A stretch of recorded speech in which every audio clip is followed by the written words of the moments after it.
देश में संक्रमित मरीजों की संख्या लगातार बढ़ती ही जा रही है। अब तक इस जानलेवा संक्रमण के 46,000 से ज्यादा मामले सामने आ चुके हैं। स्वास्थ्य मंत्रालय के आंकड़ों के मुताबिक अब तक 46,433 लोग संक्रमित हो चुके हैं। लखनऊ के केजीएमयू माइक्रोबायोलॉजी विभाग में सोमवार को 610 सैंपल में से कोरोना के 26 केस पॉजिटिव पाए गए, जिसमें सबसे ज्यादा आगरा के 14 मरीज, कानपुर के 9, सहारनपुर के 2 और फिरोजाबाद का 1 मरीज शामिल है। सीएम योगी आदित्यनाथ ने गरीबों और मजदूरों को सरकार की ओर से दी गई राहत की जानकारी दी। सीएम ने कहा कि 30 लाख से अधिक श्रमिकों को भुगतान किया गया, साथ ही गरीब मजदूरों को राहत पैकेज दिए गए और बाहर से आए श्रमिकों को घर तक पहुंचाया गया। अभी 10,000 से ज्यादा बसें भी चल रही हैं। पेंशनधारियों के बारे में जानकारी देते हुए सीएम योगी ने कहा कि 88 लाख पेंशनधारियों को एडवांस पेंशन दी गई, साथ ही 14 लाख मनरेगा मजदूरों को भी काम दिया गया। सीएम ने कहा कि प्रवासी मजदूरों का भी यूपी सरकार पूरा ध्यान रख रही है। सीएम ने बताया कि 27, 28 और 29 मार्च को प्रवासी श्रमिक वापस लौटे हैं। सभी को भरण पोषण का भत्ता दिया। साथ ही उन्होंने कहा कि यूपी सरकार गरीबों को फ्री राशन दे रही है, लेकिन कुछ राजनीतिक दल गरीबों पर राजनीति कर रहे हैं। कोरोना पर सूबे के मुखिया लगातार एक्शन में हैं। खुद सीएम योगी ने कमान संभाल रखी है। उनके निर्देश पर आज खुद सभी जिलों के अधिकारी कम्युनिटी किचन की व्यवस्था के लिए पहुंचेंगे कि आखिर जरूरतमंदों तक खाना पहुंचाने का काम किस स्तर पर चल रहा है, कहीं किसी तरह की कोई कमी तो नहीं। दरअसल सीएम योगी ने सोमवार को टीम 11 की बैठक में ये निर्देश दिए थे। यूपी में ऑनलाइन क्लासेज में अश्लीलता का मामला सामने आया है। शिक्षिका और छात्राओं के लिए मुसीबत बनी ऑनलाइन क्लासेज। आईडी छिपाकर छात्र कर रहे हैं अश्लील बातें। ऑनलाइन क्लास में ही अश्लील फिल्म चलाने का भी मामला आया। शिक्षक और स्कूल संचालक छात्रों की हरकतों से हैं हैरान परेशान। छात्री नहीं, अभिभावक भी पहचान छिपाकर कर रहे हैं अश्लीलता। अनएडेड प्राइवेट स्कूल एसोसिएशन ने खोला मोर्चा।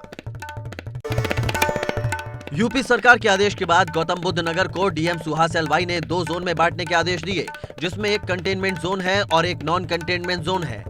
कंटेनमेंट जोन में तकरीबन 34 एरिया को रखा गया है। कंटेनमेंट जोन में सिर्फ आवश्यक वस्तुओं की डिलीवरी की जाएगी। वहीं नॉन कंटेनमेंट जोन में industrial activities, IT sector, food और मेडिसिन को इजाजत दे दी गई है। कंटेनमेंट जोन को भी 2 भागों में बांटा गया है। इसमें 2 कैटेगरी बनाई गई है। कैटेगरी 1 में 20 स्थान रखे गए हैं, जबकि कैटेगरी 2 में 16 स्थानों को रखा गया है। कैटेगरी 1 वो बनाया गया है जहां एक पॉजिटिव केस आया है, जबकि 1 से ज्यादा केस आने वाले स्थानों को कैटेगरी 2 में रखा गया है। आगे समीक्षा के आधार पर इनको बदल दिया जाएगा। बुलंदशहर में एक और कोरोना पॉजिटिव मरीज मिला। जिले में 59 हुई मरीजों की संख्या, 1 मरीज की मौत, 23 लोग हुए ठीक। मेरठ में तेजी से बढ़ रहा है कोरोना का ग्राफ। बीते 24 घंटे में 24 नए केस मिले। सोमवार को 14 तो मंगलवार को 10 नए मामले सामने आए। मेरठ में कुल 165 हुआ कोरोना मरीजों का आंकड़ा, अब तक 7 लोगों की मौत।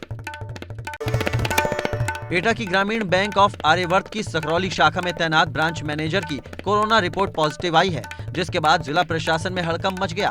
परेशान करने वाली बात यह है कि बैंक में रोजाना सैकड़ों की तादाद में लोग आ रहे थे। अब सैकड़ों ग्राहक, स्टाफ और आसपास के लोगों को ढूंढकर क्वारंटीन किया जाएगा। फिलहाल बैंक को सील कर दिया गया है।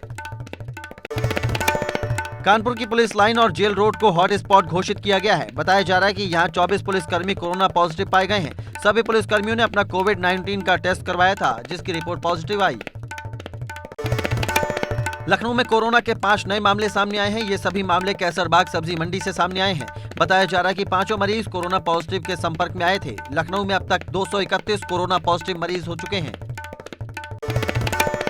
कानपुर में 29 अप्रैल को पुलिस और मेडिकल टीम पर हमला करने वाले 3 आरोपियों में कोरोना की पुष्टि हुई है। आपको बता दें कि बजरिया थाना क्षेत्र में 29 अप्रैल को पुलिस टीम पर हमला हुआ था। इस मामले में पुलिस ने 20 आरोपियों को गिरफ्तार किया था। हॉटस्पॉट इलाके में हमले के चलते सभी का कोरोना टेस्ट हुआ था। लाख समझाने के बाद भी लोग लॉकडाउन के नियमों को मानने के लिए राजी नहीं हैं। गाजीपुर मंडी में किसानों और दुकानदारों की भारी भीड़ देखने को मिली। यहां सोशल डिस्टेंसिंग की जमकर धज्जियां उड़ाई गईं। इलाहाबाद हाईकोर्ट और हाईकोर्ट की लखनऊ बेंच में 8 मई से सुनवाई होगी। 2 शिफ्टों में अदालत बैठेंगी। मुख्य न्यायाधीश गोविंद माथुर की अध्यक्षता में हुई न्यायमूर्तियों की प्रशासनिक समिति की बैठक में ये फैसला लिया गया। बिजनौर के नजीबाबाद इलाके में लॉकडाउन का उल्लंघन करने के मामले में निर्दलीय विधायक अमन मणि त्रिपाठी समेत 6 लोगों को पुलिस ने गिरफ्तार कर लॉकडाउन उल्लंघन का केस दर्ज कर लिया है।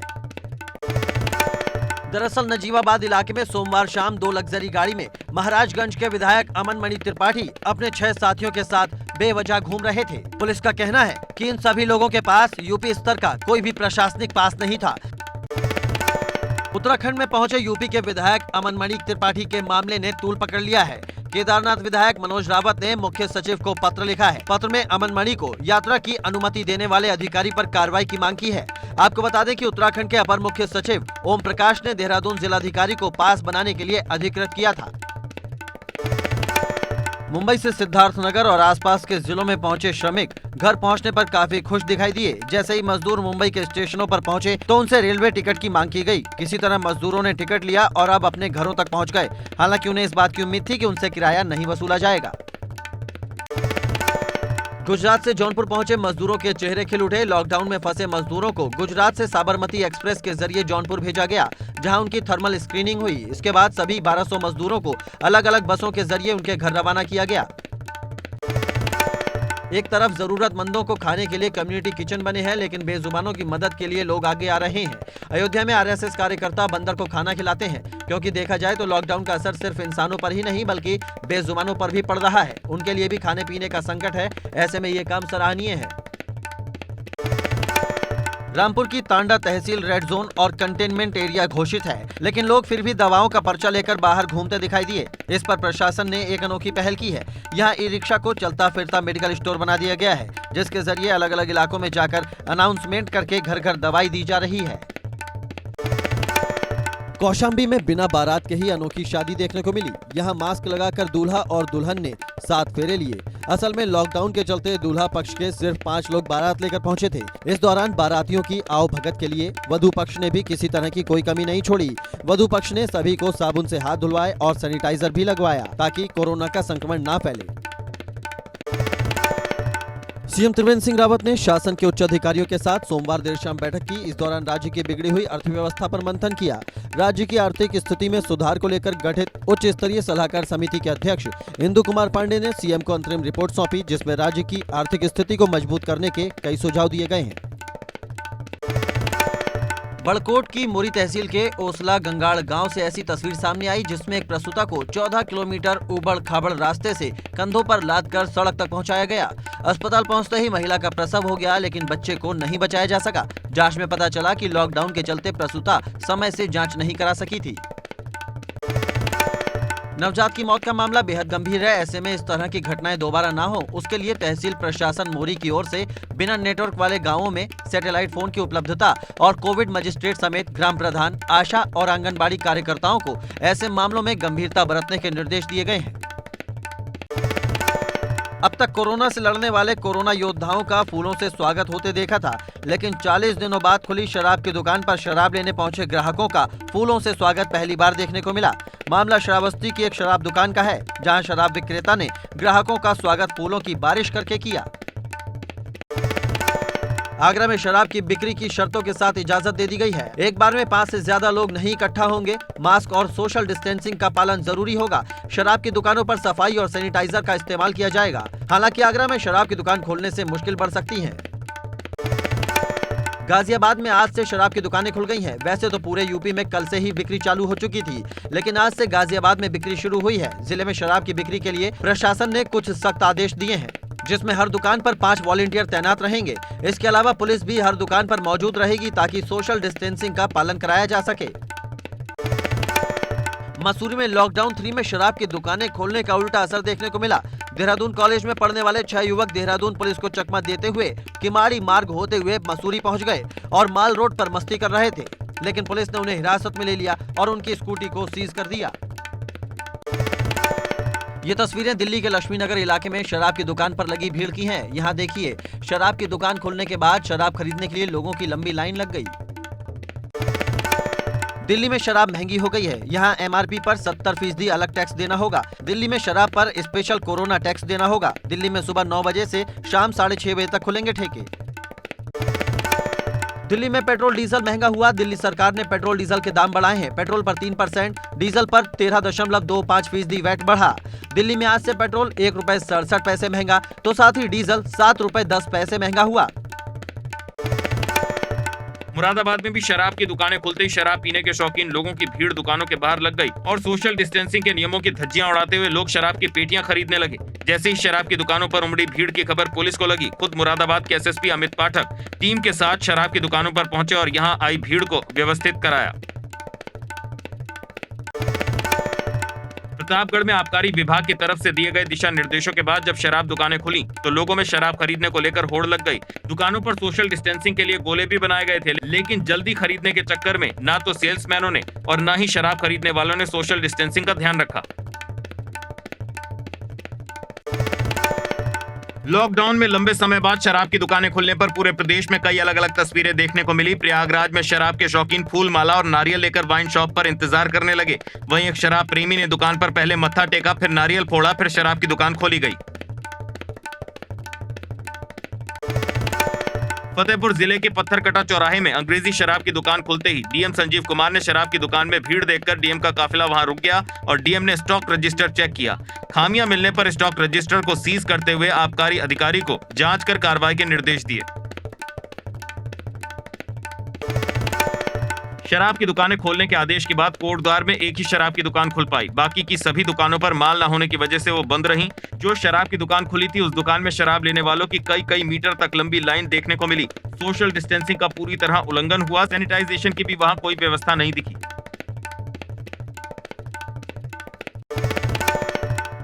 लगभग 40 दिन बाद मैखाने खुले तो शराब की दुकानों पर खरीदारों की भीड़ देखने को मिली। रायबरेली में शराब दुकानें खुलने से पहले लोग लाइन लगाकर दुकानों के सामने खड़े नजर आए। पौड़ी जिले में शराब दुकानों को खोलने की छूट मिलने के बाद लोगों की भीड़ लग गई। लोगों ने सोशल डिस्टेंसिंग की अनदेखी की। निशान बनाए गए गोलों पर लोग नहीं खड़े थे। प्रशासन ने शराब दुकान मालिकों को चेतावनी दी है कि अगर सोशल डिस्टेंसिंग का पालन न किया गया तो दुकानों को बंद करा दिया जाएगा। जम्मू कश्मीर के हंदवाड़ा में आतंकियों से मुठभेड़ हुई है, जिसमें 4 सीआरपीएफ के जवान शहीद हुए हैं। शहीदों में यूपी के गाजीपुर का भी एक जवान शामिल है। गाजीपुर के अश्विनी यादव शहीद हुए हैं। सीआरपीएफ के शहीद जवान अश्विनी कुमार का घर गाजीपुर के नौनहरा थाना इलाके के बभनौली गांव में है। यहां उनकी शहादत की खबर से पूरे परिवार में कोहराम मच गया। शहीद अश्विनी बेटी को डॉक्टर बनाना चाहते थे। बेटी ने कहा कि पापा बोलकर गए थे कि वापस आएंगे तो साइकिल खरीदेंगे। जम्मू कश्मीर के हंदवाड़ा में शहीद हुए जवानों को सीएम योगी ने श्रद्धांजलि दी। सीएम ने गाजीपुर के लाल को शत नमन किया। साथ ही शहीद के परिजनों की हर संभव मदद की भी बात कही। आपको बता दें कि जम्मू कश्मीर के हंदवाड़ा में आतंकियों से लोहा लेते वक्त 5 जवान शहीद हुए थे। रामनगर में एक विशाल किंग कोबरा एक मकान में घुस गया, जिसका रेस्क्यू करने में करीब 3 घंटे का वक्त लगा। इस कोबरा की लंबाई करीब 17 से 20 फीट बताई जा रही है। इस क्षेत्र में इतना बड़ा कोबरा मिलना एक खतरे का संकेत भी है, क्योंकि इंसानी बस्ती की ओर किंग कोबरा मिलना काफी खतरनाक हो सकता है। आपको बता दें कि जिम कॉर्बेट नेशनल पार्क में सांपों की 10 से ज्यादा जहरीली प्रजातियां रहती हैं और इस मौसम में ये छोटे छोटे कीट मकोड़े खाने के लिए अपने बिलों से निकलकर खेत खलियानों का रुख करती हैं। ऐसे में इन सांपों को पकड़कर जंगल में छोड़ने का काम करने वाले सर्प विशेषज्ञ चंद्रसेन कश्यप ने इसको रेस्क्यू किया है और कॉर्बेट के दूर जंगल में छोड़ दिया। इलाहाबाद हाईकोर्ट ने गौतम बुद्ध नगर में सीमेंट फैक्ट्री के लिए अधिग्रहित भूमि का अधिग्रहण रद्द करने से इनकार करते हुए दर्जनों किसानों की याचिकाएं खारिज कर दी हैं। कोर्ट ने कहा कि अधिग्रहण की प्रक्रिया पूरी हो चुकी है और अर्जी दाखिल करने वाले किसानों ने अदालत आने में बेवजह की देरी कर दी। देरी की वजह से याचिका स्वीकार नहीं की जा सकती है। हापुड़ के थाना पिलखुआ कोतवाली क्षेत्र में एक युवक ने शराब के नशे में खुद को आग लगा ली, जिसके बाद युवक बुरी तरह झुलस गया। दरअसल युवक ने दोस्तों के साथ शराब पीने के बाद अपने शरीर पर ज्वलनशील पदार्थ डाल लिया। शराब के नशे में दोस्तों से झगड़ा होने पर उसने ये कदम उठाया। मामले की सूचना जैसे ही पुलिस को मिली, पुलिस तुरंत मौके पर पहुंची और युवक को आनन फानन में अस्पताल में भर्ती कराया। साथ ही पुलिस ने युवक के आरोपी दोस्तों के खिलाफ मुकदमा भी दर्ज कर लिया है और मामले की जाँच शुरू कर दी है। ग्रेटर नोएडा में दोस्त ने ही अपने दोस्त की हत्या कर दी। असल में लॉकडाउन के दौरान दोनों एक घर में बैठे हुए थे। तभी किसी बात को लेकर दोनों के बीच विवाद हुआ और एक दोस्त ने दूसरे दोस्त को गोली मार दी, जिससे उसकी मौके पर ही मौत हो गई। बाद में आरोपी दोस्त ने पुलिस चौकी पर पहुंचकर सरेंडर कर दिया। वाराणसी के लोहता थाना क्षेत्र में रिजवाना तबस्सुम नाम की महिला ने घर में फांसी लगाकर आत्महत्या कर ली। परिजनों को इसकी सूचना लगी तो उन्होंने तुरंत स्थानीय पुलिस को जानकारी दी। सूचना पाकर मौके पर पहुंची पुलिस ने रिजवाना के शव को कब्जे में लेकर पोस्टमार्टम के लिए भेज दिया। महिला के पास से एक सुसाइड नोट भी बरामद हुआ है, जिसमें शमीम नोमानी को मौत का जिम्मेदार ठहराया गया है। जिसके बाद पुलिस ने शमीम नोमानी के खिलाफ धारा 306 के तहत मुकदमा दर्ज करते हुए घटना की जांच शुरू कर दी है। शमीम नोमानी समाजवादी पार्टी से जुड़े हुए बताए जा रहे हैं। जौनपुर के सरपतहा थाना क्षेत्र में दिल दहला देने वाली घटना सामने आई है। यहाँ एक शराबी ने अपने बेटे के सामने गर्भवती पत्नी को गोली मारकर मौत के घाट उतार दिया। घटना से इलाके में हड़कंप मच गया। आरोपी मौके से फरार हो गया था, लेकिन गांव वालों की मदद से पुलिस उसे गिरफ्तार करने में कामयाब रही। साथ ही इस हत्या में इस्तेमाल तमंचा भी बरामद कर लिया गया। सहारनपुर पुलिस और बदमाशों का उस समय आमना सामना हुआ जब थाना नागल पुलिस को मुखबिर से सूचना मिली कि 3 बदमाश प्रतिबंधित पशु काटने की तैयारी कर रहे हैं। थाना नागल के पांडोली गांव के जंगलों में 3 बदमाश छिपे हुए थे, जिनको पुलिस ने घेर लिया तो बदमाशों ने पुलिस पर गोली चला दी। इसके बाद पुलिस ने इन पर जवाबी कार्रवाई की तो एक बदमाश नसीम के पैर में गोली लगी, जिससे वो घायल हो गया, लेकिन इसके 2 साथी मौका पाकर फरार हो गए।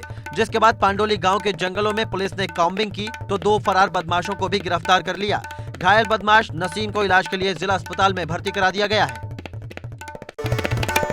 संभल में पुलिस और बदमाशों के बीच मुठभेड़ हुई। फायरिंग में एक बदमाश और पुलिसकर्मी घायल हो गया, जबकि मुठभेड़ में 25,000 का आरोपी गिरफ्तार हुआ है। साथ ही एक बदमाश मौके से फरार होने में कामयाब रहा। बनियाठेर थाना इलाके में ये मुठभेड़ हुई। यमुना घाटी में इन दिनों मौसम खूब कहर बरपा रहा है। यह मौसम ने ऐसी करवट ली कि देखते ही देखते किसानों के खेत बर्फ की सफेद चादर में तब्दील हो गए। ओलावृष्टि से किसानों के चेहरे मायूस हो गए हैं। गेहूं, जौ, मसूर और मटर की फसल समेत सेब, अखरोट, खुमानी, पुलन और आड़ू की पैदावार पर मौसम की मार पड़ी है। मथुरा के जिला अस्पताल में गुस्साए लोगों ने तोड़फोड़ की है। यह इमरजेंसी में डॉक्टरों को दिखाने आए शख्स को मृत बताने के बाद साथ आए लोगों ने अस्पताल में जमकर हंगामा किया और इलाज न मिलने का आरोप भी लगाते हुए तोड़फोड़ की। गुस्साए लोगों ने अस्पताल के गेट के शीशों को तोड़ दिया और वहां रखे ऑक्सीजन सिलेंडर को भी तोड़ दिया। गुस्साई भीड़ अस्पताल में रखे रजिस्टर को भी अपने साथ ले गई।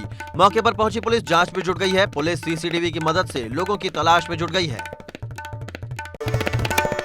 टीम इंडिया के पूर्व मिडिल ऑर्डर बल्लेबाज सुरेश रैना ने विराट कोहली और सचिन तेंदुलकर को महान बल्लेबाज बताया। एक इंटरव्यू में रैना ने कहा कि 2011 में वनडे वर्ल्ड कप जीतने वाली टीम में सचिन की भूमिका दूसरे कोच की तरह थी। कोहली पर रैना ने कहा कि वो गजब के बैट्समैन हैं, उनमें हर मैच जीतने का जुनून है। टीम इंडिया से MS धोनी के बाहर होने के बाद से उम्र और फिटनेस को लेकर एक बहस छिड़ी हुई है। इस बहस में अब टीम इंडिया के दिग्गज सचिन तेंदुलकर ने अपनी बात रखी है। सचिन ने उम्र और फिटनेस की बहस पर अपना पक्ष रखा है। सचिन ने कहा कि किसी भी खिलाड़ी के टीम में चयन का क्राइटेरिया सिर्फ फिटनेस होनी चाहिए, उम्र नहीं। टीम इंडिया के कप्तान Virat Kohli video platform TikTok की एंटी सोशल कंटेंट और फेक न्यूज के खिलाफ शुरू की गई मुहिम से जुड़ गए हैं। उन्होंने अपने ट्विटर अकाउंट पर वीडियो पोस्ट कर लोगों से अपील की है कि वो सोशल मीडिया पर ऐसी चीजें फॉरवर्ड ना करें जो देश हित में ना हो। कोहली ने कहा कि फेक न्यूज या वीडियो पूरे देश में नफरत फैला सकता है। यार मेरे कजन की वजह से ना पूरे घर में फैल एक एक करके ना सब लोग इसके चपेट में आ जाएंगे। और मैं यहाँ सोच रहा था मैं तो घर से निकले, मैं सेफ हूँ। किसे पता था कि इतना डेंजरस होगा। देखो, डेंजरस ही नहीं, ये जानलेवा भी हो सकता है, पता है? एक लापरवाह टच से लाखों तक पहुंच जाता है। एग्जैक्टली। और एक बार ये महामारी फैल गई ना बॉस, उसे कोई नहीं रोक सकता। भगवान भी नहीं। जी हाँ, हम बात कर रहे हैं उन फॉरवर्ड्स और वीडियोस की जो नफरत और अफवाहें फैलाते हैं। ये भी हमारे समाज का एक वायरस है। उत्तर दिशा में सोने से डायबिटीज ठीक हो जाता है। ये वीडियो 10 लोगों को फॉरवर्ड कीजिए, गारंटी लड़का। ऐसा करने से ना कैंसर ठीक हो जाता है, वैसा करने से ना भूकंप आ जाता है। और लोग उस पर यूं विश्वास कर लेते हैं। ऐसे वीडियोस और मैसेजेस फॉरवर्ड नहीं होने चाहिए और बनने भी नहीं चाहिए। एक फेक फॉरवर्ड और एक वाहियात वीडियो डर और नफरत पूरे देश में फैला सकता है। हम सब मिलके इसे रोक सकते हैं और एक्चुअली बहुत आसान है इसे रोकना। जब भी आपको कोई ऐसा वीडियो मिले और ऐसा मैसेज दिखे जो आपको सही ना लगे, अगर उससे किसी का नुकसान हो सकता है, अगर सूचना सीधा गवर्नमेंट से नहीं है, तो उसे मत कर फॉरवर्ड। और देखोगे कि ऐसा करने से तुम सेफ रहोगे, लोग सेफ रहेंगे और देश सेफ रहेगा। तो मत कर फॉरवर्ड। देश की सबसे बड़ी दोपहिया वाहन कंपनी हीरो मोटोकॉर्प के 3 कारखाने सोमवार को फिर खुल गए। इन कारखानों में वास्तविक उत्पादन बुधवार से शुरू होने की उम्मीद है। हरियाणा के गुरुग्राम और उत्तराखंड के हरिद्वार संयंत्र का परिचालन सोमवार से शुरू कर दिया गया। सोशल मीडिया पर एक वीडियो जारी करके मीनाक्षी शेषाद्री ने कहा कि ऋषि कपूर और इरफान खान के निधन से मैं काफी दुखी हूं। हमने बॉलीवुड के 2 महान कलाकारों को खो दिया है। सिर्फ फैंस और ऑडियंस ही नहीं, बल्कि फिल्म इंडस्ट्री को भी इन दोनों के जाने से काफी नुकसान हुआ है। 3 मई को बॉलीवुड सेलेब्स ने मिलकर आई फॉर इंडिया कॉन्सर्ट किया। शाहरुख ने अपना वीडियो अपने घर में शूट किया, जिसमें शाहरुख के पीछे शोकेस में एक तरफ भगवान गणेश की फोटो रखी है तो वहीं दूसरी तरफ कुरान शरीफ रखी हुई है। इस वीडियो के सामने आने के बाद सभी शाहरुख की काफी तारीफ कर रहे हैं। बाकी का वक्त पंखा देख कर बिताया, मुर्गी या अंडा पहले क्या था आया। देखो देखो टाइम कितना बुरा चल रहा है, अब ये SRK सिंगर भी बन रहा है। पहले एक्टिंग से बनाया, अब सिंगिंग से बनाएगा। भाई लॉकडाउन ये दिन भी दिखाएगा। राकेश ने बताया कि वो ऋषि के निधन से काफी दुखी हैं और साथ ही वो गुस्सा हैं क्योंकि उन्होंने उनकी बात नहीं मानी। राकेश ने कहा, हम दोनों को कैंसर था, हालांकि दोनों को अलग था, इसलिए जब मुझे चिंटू ने बताया कि वो एक शादी के लिए दिल्ली जा रहा है तो मैंने उसे रोका, लेकिन वो फिर भी गया और वहां उसकी तबीयत खराब हो गई। अमिताभ बच्चन ने आई फॉर इंडिया कार्यक्रम के दौरान अपने को स्टार और दिवंगत ऋषि कपूर को भावभीनी श्रद्धांजलि दी। ये कार्यक्रम रविवार शाम को फेसबुक पर लाइव हुआ था। बिग बी ने ऋषि कपूर की बचपन की बातों से लेकर उनके सुपरस्टार बनने तक के सफर के बारे में बताया। श्रद्धांजलि देते वक्त अमिताभ बच्चन की आंखों में आंसू आ गए।